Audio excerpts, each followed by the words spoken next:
Sobre el Valle del Chillón, en la vertiente occidental de la cordillera de los Andes, descansa una historia poco conocida.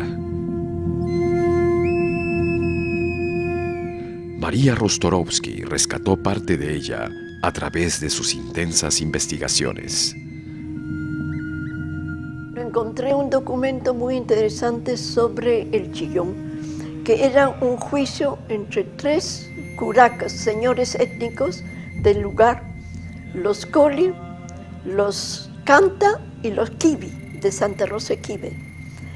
Y ellos peleaban por unas tierras de coca, una coca que no se tenía conocimiento de que hubiera en todos estos valles. Era tan preciada esta coca que en el territorio que no era muy grande donde daba esa coca, se podían matar por tener acceso, porque para ellos, si no tenían acceso a esa coca especial de la costa, tenían que ir a la selva y lejana con diversos señoríos que era muy peligroso conseguir.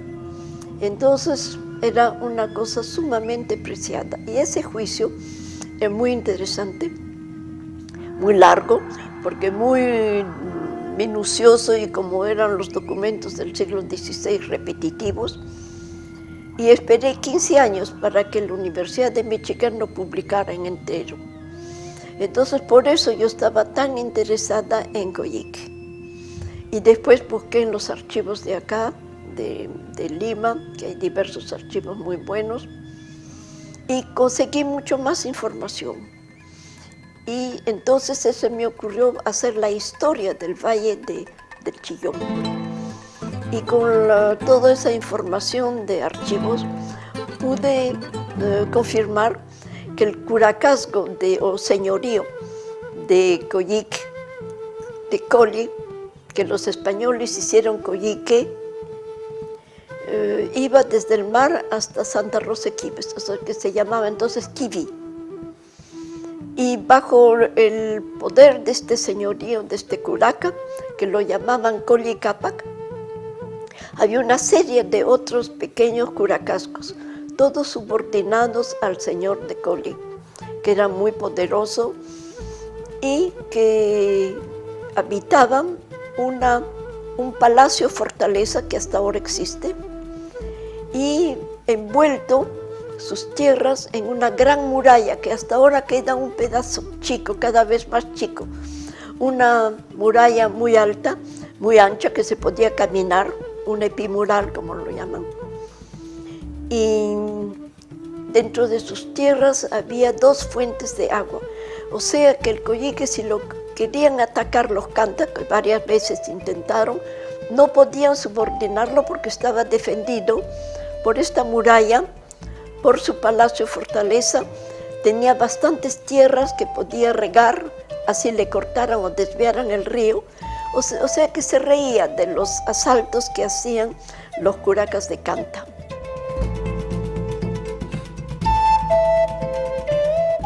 Llegando el momento de la expansión inca, llegó Tupac Yupanqui, bastante joven entonces, conquistó ya Lima, Pachacamac, y su siguiente meta era Colí. Y le ofreció la reciprocidad, que era un sistema andino, que si él se sometía al Inca, pero recibía grandes regalos, establecían lazos de parentesco entre ellos, toda una ceremonia de festejos, en arreglar sus problemas entre ellos dos. El señor de Colli no quiso, rechazó, prefería ir a las armas porque estaba tan seguro en su fortaleza. Pero no sé los detalles de la guerra, el hecho es que fue dominado por los incas y ejecutado, muerto.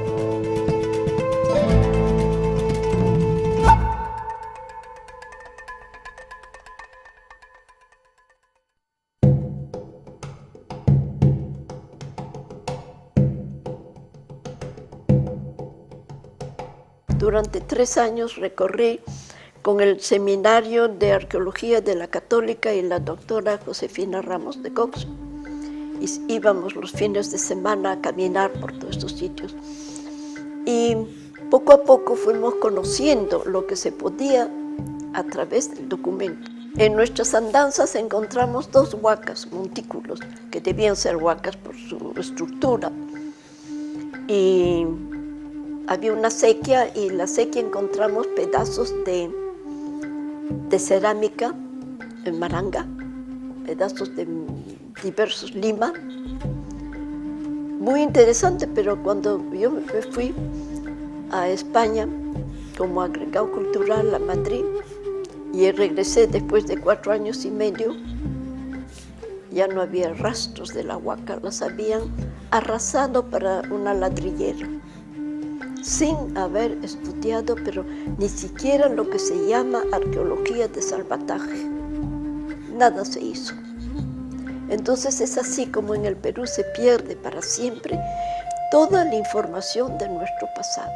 Y es muy rico nuestro pasado y muy interesante. El Valle del Chillón ha sido ocupado desde hace miles de años por diversas sociedades. Las evidencias más notables son el centro ceremonial y administrativo, el Paraíso, los petroglifos de Checta, formando una variedad de representaciones de arte rupestre.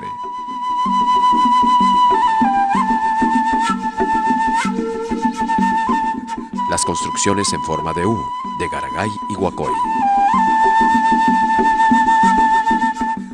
así como las sedes administrativas de los Collis en Cerro Pro y la fortaleza de Coyique, en cuyo cementerio se edificó un hospital. El Valle del Chillón se convierte, digamos, en el periodo arcaico en un sitio de suma importancia, porque vamos a tener la presencia de la primera manifestación arquitectónica en el valle. Esta manifestación arquitectónica está vinculada, digamos, a esos grandes centros ceremoniales tipo Caral. Nos estamos refiriendo al sitio del Paraíso, que fue restaurado por el doctor Angel. Este sitio del Paraíso es un conjunto de pirámides que ahora parecen cerros, muy similares a lo de Caral. El doctor Angel ha excavado el Paraíso, es muy famoso el sitio en el Valle Bajo del Chillón. Este trabajo de Jeffrey Quilter y otros han demostrado que sí, fue una aldea de pescadores, casi puros pescadores, pero siembran también algodón. En las 60s, el doctor Angel ha propuesto que algodón fue la clave de los cambios en la precerámica tardío, porque con redes se puede sacar cualquier cantidad de pescado de la mar, pero no puede sembrar en la mar, hay que sembrar en el Valle Medio. Ya tenemos alguna documentación sobre el pasado de del Valle del Chillón, desde luego, hay estudiosos hasta hoy, pero son estudios siempre, digamos, parciales, pequeños, ¿no? Se necesitaría todo un proyecto para estudiar el Valle del Chillón, que está colmado de restos arqueológicos, pero que no son estudiados y se vienen abajo día a día, ¿no?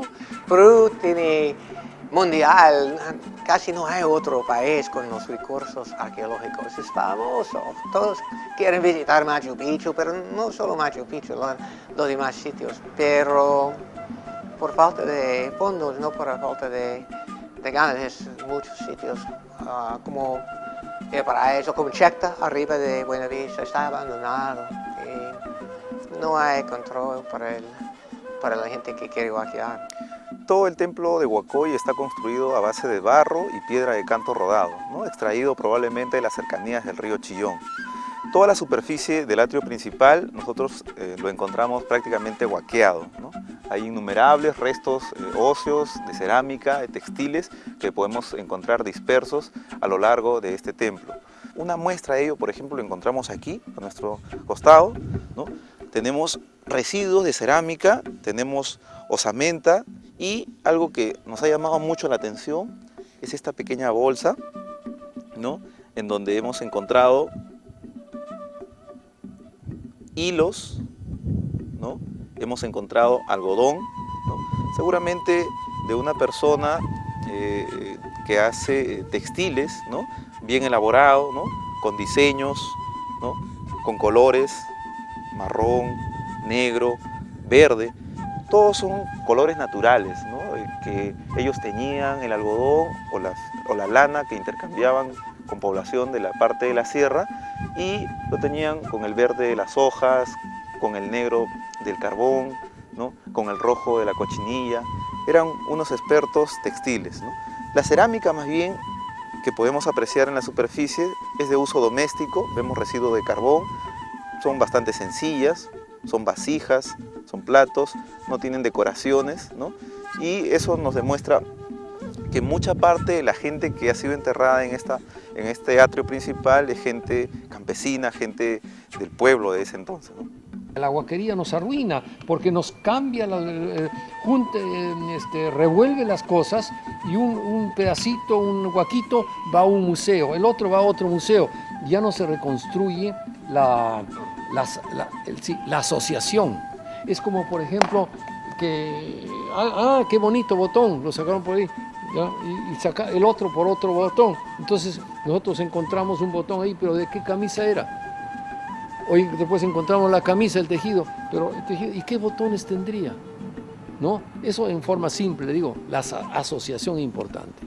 Tenemos que tener en cuenta que en las zonas periféricas al centro de Lima, las poblaciones que se han establecido son poblaciones recientes. Las oleadas migratorias prácticamente se inician en el Perú a partir de la década del 50 y logran tal vertiginosidad que transforman al país de un país eminentemente rural a un país urbano. La gente que llega a la ciudad, a este medio, habitado muchas veces por gente que les resultó un tanto hostil porque representaban a esos grupos criollos que desdeñaron siempre el mundo de la periferia. Las propiedades que tenían y los restos arqueológicos los identificaban con un ámbito que no les pertenecía propiamente, y entonces había cierta impunidad para poder hacer lo que quisieran.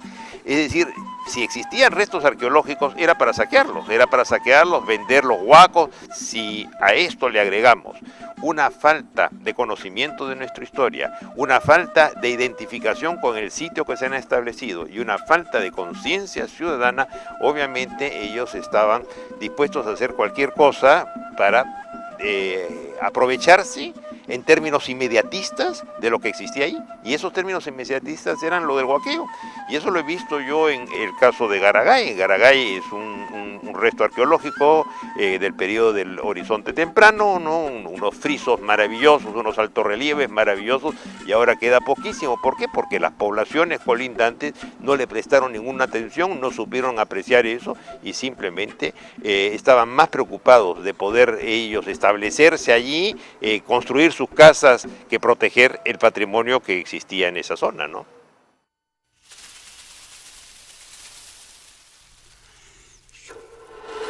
He realizado trabajos en el río Chillón, mejor dicho, en el Valle del Chillón, en el sitio conocido como la necrópolis de Ancón. En años pasados, el año 96, fui llamado por el doctor Alejandro Miró Quesada, que era en ese momento director de una institución que tenía mucho interés en poner en valor ciertos lugares y estudiarlos, ¿no? Para conocer mejor el pasado anconense. Y es así como hicimos excavaciones allá, con sufragadas estas excavaciones por el Centro de Investigaciones de Ancón, que precisamente dirigía el doctor Miró Quesada, ¿no? Ellos dieron la financiación para ello. Lamentablemente no se ha podido continuar, pero fruto de estas investigaciones es un volumen, como ustedes ven acá, que se titula Proyecto Arqueológico Tumbas de Ancón, Centro de Investigaciones Arqueológicas de Ancón. Pero lamentablemente no hemos podido seguir, y mientras tanto ese cementerio que llamamos Necrópolis de Ancón es hoy día un muladar donde hay hasta, ¿qué les puedo decir?, desmonte de casas antiguas que han sido demolidas, hay paredes, pedazos de paredes sobre ese cementerio, sobre ese santuario de nuestro. Es algo inaudito, increíble, cómo la municipalidad en este caso no tiene un poquito de conciencia para el valor que representa nuestra historia, que nos da identidad, nos da fortaleza para ver el Perú de hoy y el Perú de mañana. No podemos darnos el lujo de no tener pasado. Por eso somos un país que no se ha integrado, que no tiene